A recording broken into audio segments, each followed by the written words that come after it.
Hello, a very good evening and namaste, ladies and gentlemen. Yes, welcoming all of you to the second edition of the Energize Awards.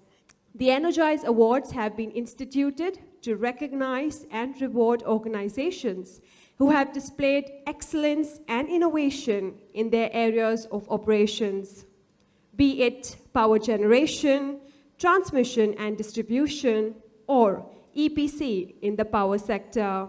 So on that note, ladies and gentlemen, without much ado, it's time for us to kickstart with the proceedings for the evening with a panel discussion on outlook for the Indian power sector. So first up, moderating this panel is Mr. Naresh Raisinghani, CEO and Executive Director of our Knowledge Partners, the Breakthrough Management Group. Is also inviting our first panelist, Mr. Shiv Shukla, President and CEO, Abengoa Solar India. Our next panelist is Mr. Bikesh Oberoi, President, Solar Business at Sterling and Wilson Limited. And finally, yes, introducing and inviting our last panelist for this panel discussion, Mr. Siddharth Mehta, CEO of India Power. Yes, once again, welcoming all our dignitaries on stage, and yes, requesting Mr. Raisinghani to please take over the proceedings. So, looking at this world, which is about 7 billion people, interestingly, more than 1.4 billion do not receive electricity. And even more interesting is that 300 million out of this are in India itself. For a country which is so power hungry, wanting to really pace up its GDP, what do you think have been some of the challenges which have really held back India in trying to really get the power what it is wanting? See, India, as we all know, is blessed with the quality of sunshine that is equivalent to none, mostly equivalent to none across the globe. Have we been able to effectively harness it? I would say surely no. What are the challenges, as you asked? So I look at it from a four-pronged perspective. The challenges lie in the fact that what is the roadmap? The challenges lie in the fact what are the policies driving that roadmap? The challenges also lie what are the gestation periods, as well as the infrastructure supporting all these three other factors. So we need to have a clear understanding and a roadmap wherein for solar, we're talking about a 20 gigawatt in the next 5 years. So we need to clearly have a roadmap drawn wherein a 20 gigawatt in multiples of 5 gigawatt each looks a very daunting and uphill task, needs to be created as a roadmap.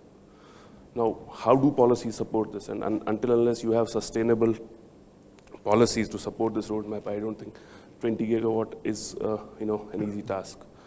Now, the biggest problem that I see as a solar development come EPC guy is the misalignment in the central and state policies.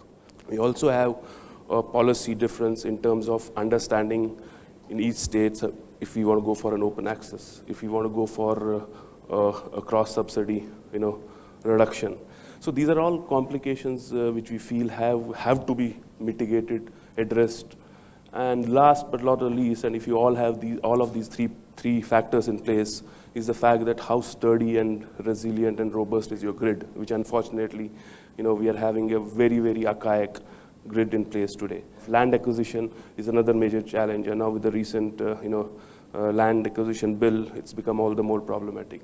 So once we have a fix on all these factors, I think I can only tell from my perspective, yes, we can really proliferate the business on the solar side of it, and I'm sure this is true for the other sectors, power sectors also. Just to extend what Bikesh said about the situation in the solar PV particularly, I think there are a couple of, I would say, bad indicators and good indicators. I would say that we have been talking to the authorities and ministry and all, and one big question was about the enforceability of these RPUs. In fact, now the thinking process is going a bit different, and the government is thinking to come out with, rather than RPOs, RGOs, which is renewable generation obligation. The idea would be that if you are a generator, if you are having a coal-based power plants of, let's say, 2000 megawatt, or even a UMPP of 4000 megawatt size, Now for you to accommodate about a 50 to 100 megawatt of solar into your design and into your entire project will not upset your economics so badly that the tariff will go high. Absolutely. Now, slightly digressing from, let's say, the renewables, I would also like to touch upon another clean source of this electricity, which is the gas. I think we all are aware about the problems in the gas sector, and it has been more of a problem of availability of the feed, the fuel, rather than the plants itself. Correct. In fact, today I think almost about, if I remember correctly, more than 20 to, I mean somewhere in the range of 20 to 40,000 megawatts of assets are stranded because of non-availability of the gas. So just to sum up that, these are some of the problems basically when we think about the cleaner energy. Let me give my thoughts as a utility person. The issue is, let's look at each of the sectors. Let's look at the generation. There are, in the generation sector, if you have read today, coal mines are operating at less than the efficient parameters. Last quarter, 5% reduction in the Coal India reduces the generation by 2000 megawatt. Second issue is the quality of coal. The quality of coal, there must be a monitoring mechanism for the quality of coal. Third, which is equally important, India has a very large reserve of coal. We are not able to mine these coals due to lack of technology.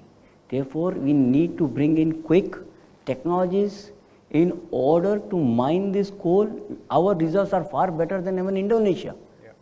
And 39,000 crore was our bill 5 years ago. Today our coal, import coal is going to 100,000 bill. And if you bring energy at $10, you will have 200, 300,000 crores worth of imports. Which consumer will be able to pay today at that rate? Very interesting thoughts across all. I have a radical question for this group. For solving some of these issues, should the large structural change move towards higher central control? Should it continue with a good balance with state? Or should it largely be privatized, which will create high efficiencies across the whole value chain? The major issue today, according to me, seems to be implementation.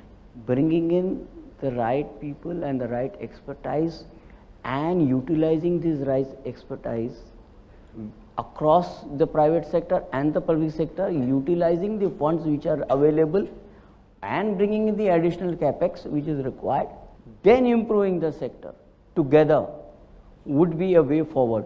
Otherwise you just cannot start doing privatization of the entire area, because there will be resistance from the employees, from everybody. Therefore, you need to bring in a public-private partnership on a certain platform where various schemes can be done. I will agree to him to a very large extent, but I'll slightly diverge, and I'll tell you the reason why I agree and why I diverge with his views. When he's talking about the funds being in place, and the one which immediately comes to my mind is the Clean Energy Fund. It's a bizarre scenario. Today, the fund has almost, and it's something which is not there in the public domain, and that's another irony with this fund.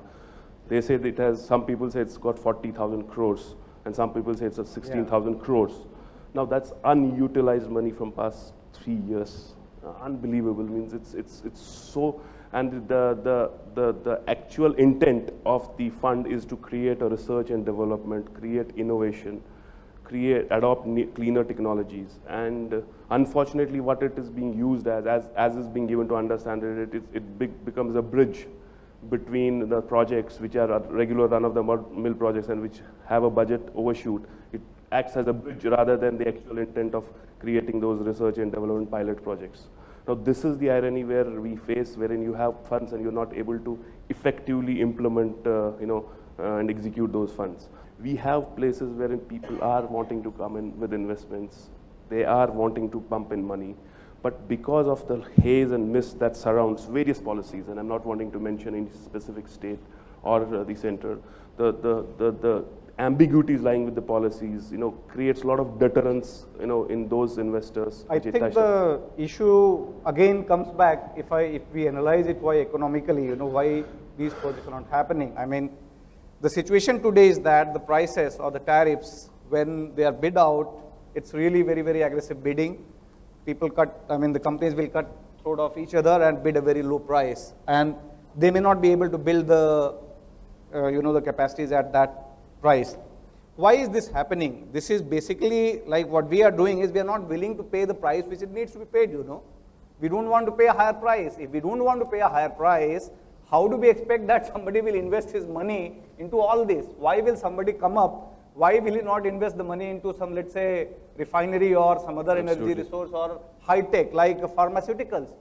And I think the most of the issues, as we have been discussing, have been lying around with the availability of the fuel, clear-cut policies to allocate, improving the availability of the fuel in terms of efficiency of the taking out the coal or the gas from the bottom of the earth to the top and getting it to the proper place.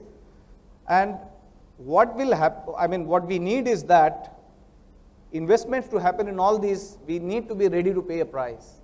If there was an industry where the return was very good, there is no doubt that the people will not invest. Right. And transmission lines is a very clear-cut case. Correct. Because at today there are a lot of PPP projects happening on the transmission side, fine. Why is the focus not there on the DISCOMs? Because for the DISCOMs to get their revenue out of the customer is a huge challenge. How do you collect your money? So I think culturally, nationally, we have to, our own inside within me, okay, I'm willing to pay a price if I get a good. Another idea may be to segregate the feeders into different zones where you have where you can get 24/7 quality supply of the electricity. You will be paying higher price. Some of the other measures could be like moving to the day of time pricing on the electricity. So partly I agree, partly and 90% I disagree. Partly I agree because if it is an urban area, people will pay. People are willing to pay for reliability of supply, people are willing to pay for good supply, people want 10 paisa bada diya, 50 paisa bada diya, people are willing to pay. But if you go in rural areas, 15 paise increase will not get through either to the state or the regulator or by anybody. There is a huge resistance even politically, and they are saying, आप लगाओ technology, हम कहाँ मना करते हैं, आप smart meter लगाओ, हमारे से पैसा मर. These are consumers' reality today. Whether we discuss and we deliberate and we say that I will bring this and I will get you and you please pay, but the reality, there are various compulsions, including political, for the tariff to be increased. Why regulatory assets are being created? Because he is not able to increase the tariff. The tariff is, he knows the average cost of supply is this much. Still he would not want to increase the tariff because there are compulsions and we have to live with these compulsions. We cannot go away without these compulsions. No matter what we do in Indian environment, a tariff going beyond 5 rupees and 6 rupees and 7 rupees is only a dream and not going to be a reality in the next few years to come. Because there will be a huge outcry, there will be people outcry who will have to be taken care of, people will resist, people will not be able to pay. Now I think this is where the disconnect is. I think that's what I was saying, that as a nation, we need to have that mentality of paying for it. On one hand, you want it, but you want it for free. Who is going to give you? No, I think the classical what is the solution for point this? that comes to my mind and to answer his question or his concern is the fact that today with diesel, till about a year and a half back, we always used to have a lot of apprehensions in terms of deregulating the diesel prices. But eventually, the way it was systematically implemented, today it was cushioned. The blows were cushioned very cleverly and intelligently. And I'm saying today DISCOMs, when you talk about the revamp on the DISCOM side, you have to adopt the same philosophy in terms of allowing them slightly freer hand. We have to take some radical steps, some radical decisions. For the team, it would have been a very, very interesting debate and providing several thoughts. But excellent ideas, which can all be integrated together. and the timings can be questioned, but it can be integrated. Starting from efficiency at the production, allowing, encouraging generation even in the non-renewables, I mean in the renewables. In solar and others can tremendously make a change. Creating mechanisms of how the renewables can be integrated with the regular one so that the pricings can be absorbed. Trying to look at the T&D and making it efficient, even trying to use public-private partnerships or even some amount of privatization.